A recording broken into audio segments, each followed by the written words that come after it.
अस्सलामुअलैकुम दोस्तों, मैं आप लोगों के सामने और एक वीडियो लेके आया हूँ असदुद्दीन ओवैसी साहब की। असदुद्दीन ओवैसी साहब एक ऐसा शख्सियत है जिनकी तंजीम पूरा हिंदुस्तान के अंदर फैल रहा है। असदुद्दीन ओवैसी साहब, बहुत सारे लोग कह रहे हैं कि असदुद्दीन ओवैसी साहब बीजेपी की बी टीम है। आप लोगों की जो गलत फहमी है वो मैं दूर करने के लिए आज की वीडियो लेके आया हूँ। आप लोग एक वीडियो सुनेंगे, वीडियो सुनने के बाद आप लोगों को मालूम पड़ जाएगा कि असदुद्दीन ओवैसी साहब बीजेपी की बी टीम है या नहीं। आप लोगों को अच्छे से मालूम पड़ जाएगा कि ये वीडियो देखेंगे तो। चलिए आप लोग पहले ये वीडियो सुनो। साहब यहाँ पर आ गए और मुसलमानों की पहली पसंद बन गए तो क्या होगा? आप भी सोचिए क्या होगा। क्या होगा? इंशाअल्लाह चीफ मिनिस्टर ना सही, उप मुख्यमंत्री आपका होगा, मुस्लिम समाज से होगा। यही वजह है कि पूरा का पूरा मीडिया मैनेजमेंट के साथ इस वक्त यूट्यूब मैनेजमेंट भी पूरी की पूरी लगा दिया है ओवैसी के पीछे, के बस ओवैसी के पीछे रोटियां सेको, ओवैसी को बदनाम करो, ओवैसी पे रोटियां सेको, ओवैसी को बी टीम, सी टीम, डी टीम बताओ। आप बताइए, जब बंदा कोई पार्टी बनाता है, क्यों बनाता है? ओवैसी साहब ने अगर कोई पार्टी बनाई और जो नेशनल पार्टी बन गई, तो क्या ओवैसी साहब ने घुइयां छिलने के लिए बनाई थी कि जी वो हैदराबाद के शेर बन के रहेंगे, वो उत्तर प्रदेश में नहीं आएंगे, वो बंगाल नहीं जाएंगे, वो बिहार नहीं जाएंगे, वो दिल्ली नहीं जाएंगे, और जहां से वो जाएंगे वहां पर हम उनको आरएसएस का एजेंट बता देंगे, मोदी जी की बी टीम बता देंगे। तो भाइयों और बहनों, इस चीज को आप समझिए। मैं ना ओवैसी साहब की तारीफ कर रही हूँ, ना मैं कांग्रेस की तारीफ कर रही हूँ, ना मैं अखिलेश की बुराई कर रही हूँ, ना मैं ममता जी को बुरा कह रही हूँ, ना मैं मायावती जी को बुरा कह रही हूँ। मैं आपके दिमागों में वो बता रही हूँ जो फतूर ये आपके दिमागों में भर रहे हैं कि Owaisi B team, Owaisi B team, Owaisi B team. अगर ओवैसी साहब संवैधानिक तरीके से कोई बात करते हैं, आप हमेशा देखिए, कोई भी भारत में मॉब लिंचिंग होती है, सबसे पहला स्टेटमेंट कौन देता है? ओवैसी साहब देते हैं। कोई भी गलत कानून पास होता है, सबसे ज्यादा चीखम चिल्ली कौन मचाता है? ओवैसी साहब मचाते हैं। कोई भी कुछ चीज होती है पार्लियामेंट में, उस इशू को कौन लेकर जाता है? ओवैसी साहब लेकर जाते हैं। आप बताइए, और कोई मुस्लिम नेता लेकर जाता है? अभी यहाँ पर दहाड़ी काटी गई, लोनी में मुसलमान आदमी की, अब्दुल समद नाम के आदमी की मॉब लिंचिंग करी गई।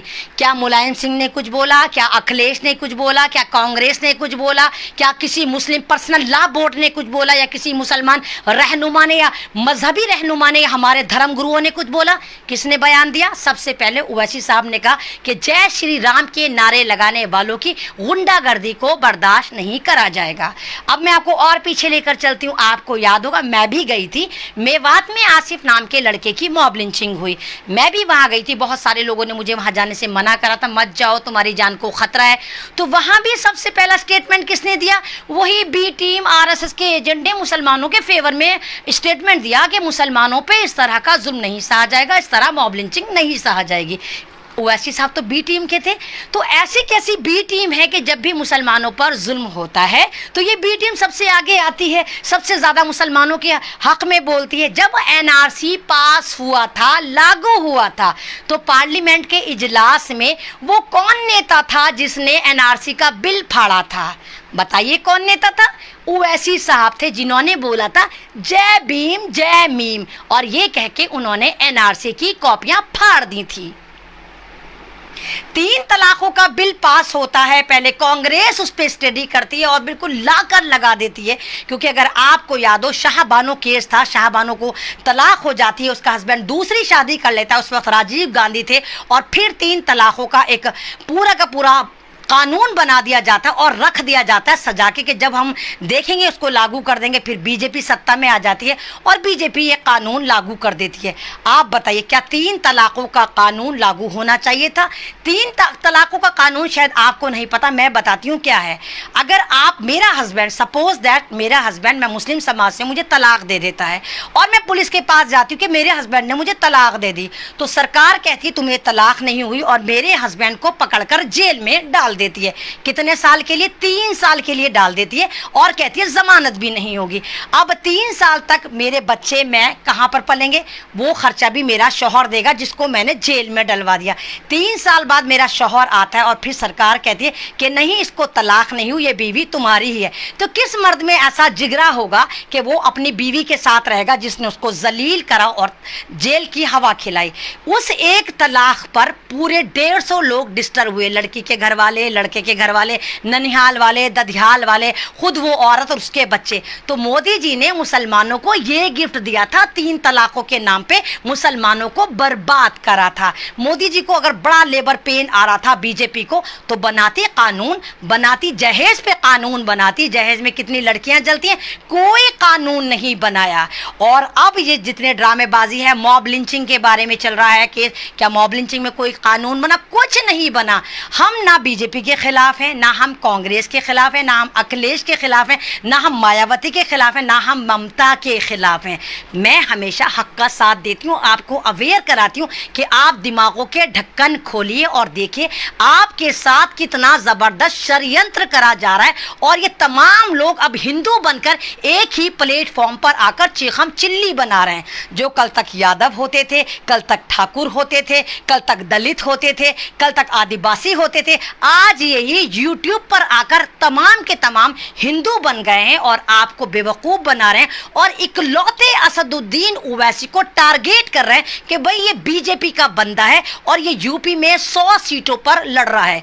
कोई राजभर साहब भी हैं यूपी से, वो जो सन 2019 में बीजेपी के साथ थे, यानी वो बी टीम नहीं है जो बीजेपी के अंदर रहती है फिर बीजेपी को छोड़ देती है, तो ये दूध के धुले बन जाते हैं। असदुद्दीन ओवैसी जिन्होंने कभी बीजेपी के साथ गठबंधन भी नहीं करा, हमेशा अगर उनके फादर को कंगाल कर देखें कि उनके फादर का गठबंधन अगर कभी रहा तो कांग्रेस के साथ रहा, और आज उनको बी टीम किसका बताया जाता है? बीजेपी की। अभिसार साहब एक हैं, बड़ी फैन हूं मैं उनकी, बड़ी इज्जत से उनको सुनती थी, लेकिन बड़ा अजीब लगता है। अभिसार शर्मा एक रिपोर्टर हैं, अपना यूट्यूब चैनल भी चलाते हैं, डिफरेंट चैनल पे जाकर अपने इंटरव्यूज़ भी सेल आउट करते हैं। तो आजकल वो भी ओवैसी साहब के पीछे पड़े हुए, फरमाते हैं ओवैसी साहब के अकाउंट कंगाले जाएं, उनके पास इतना पैसा आता कहाँ से है? तो ज़रा जाकर कोई अभिसार साहब को समझाए कि ये वही हैदराबाद है जहाँ के नवाब हैदराबाद ने 15 टन सोना सरकार को उस वक्त दिया था जब चाइना से जंग थी 61 या 62 में, और आज तक दुनिया की सबसे बड़ी वालों इलेक्शन है। अभी भी समझ जाओ कि तुम्हारा वोट मोदी के वोट के बराबर है। तुम्हारा वोट वही वैल्यू करता है जो मोदी जी का है, जो योगी का है, जो अखिलेश का है, जो मुलायम का, तमाम लोगों का वोट जो इक्वल है वो भी तुम्हारा भी उतना ही इक्वल है, चाहे तुम झुग्गी झोपड़ी में रहते हो। तो 125 सीटों का जो करनी धरनी है या हिसाब किताब है वो तुम्हारे हाथ में। तुम यूपी की दिशा दुर्दशा दोनों बदल सकते हो, और यही वजह है कि इनके पेट में उड़द चावल पकने शुरू हो गए। हाय, अगर ओवैसी आ गया तो कहीं ये 70, 80 या 90 सीट ना निकाले और हमारा घंटा ना बजा दे। जो मुसलमान हमारे लिए दरियां बिछाते हैं, जी हुजूरी करते हैं, कहीं वो कामयाब ना हो जाए। आप देखिए, रावण रावण रावण करके एक आए चंद्रशेखर आज़ाद, बिहार गए थे बेचारे, पप्पू को हरवा कर आ गए, अपने आप तो बाद में जीतते। चंद्रशेखर आज़ाद ऐसी पनौती साबित हुए कि बेचारे पप्पू यादव जो बिहार के मसीहा थे, बिहार के लिए इतना खर्च करते थे, ऐसी पनौती साबित हुए कि पप्पू यादव भी अपना एमएलए वाली सीट नहीं बचा पाई। ये तो बात में खाता खोलते। तो क्या यूपी वालों ने सवाल करा कि जब यूपी में दलितों की एक पार्टी ऑलरेडी है नहीं है, मायावती बहन जी, मायावती की इतनी बड़ी बसपा पार्टी है, तो फिर ऐसी कौन सी वजह थी कि चंद्रशेखर आज़ाद की पार्टी बनी?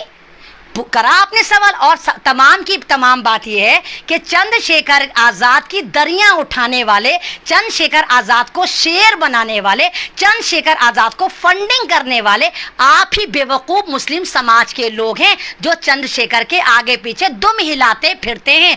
आप लोग ने सुने ये वीडियो असदुद्दीन ओवैसी साहब के बारे में कि असदुद्दीन ओवैसी साहब कैसा हिंदुस्तान की वक्त है, वह एक ऐसा इंसान है जो अल्लाह के हक़ भी अदा करते हैं और बंदों की जो हक़ है वह भी अदा करते हैं। हम ऐसे इंसान को, हम ऐसे शख्सियत को पकड़ के रखेंगे कि जो इंसान अल्लाह के हक़ अदा करे और बंदा की भी हक़ अदा करे। ऐसा इंसान को मैं फॉलो नहीं करता हूँ जो अल्लाह के हक़ अदा नहीं करते और बंदा की भी हक़ अदा नहीं करते। मैं खुदा की कसम खा के कह रहा हूँ, जो अल्लाह के हक़ अदा नहीं करेंगे और बंदा के हक़ कभी अदा नहीं कर पाएंगे। अस्सलामु अलैकुम रहमतुल्लाहि ताला बरकातहू। वीडियो ज़्यादा से ज़्यादा शेयर कीजिए और मेरा चैनल सब्सक्राइब कीजिए।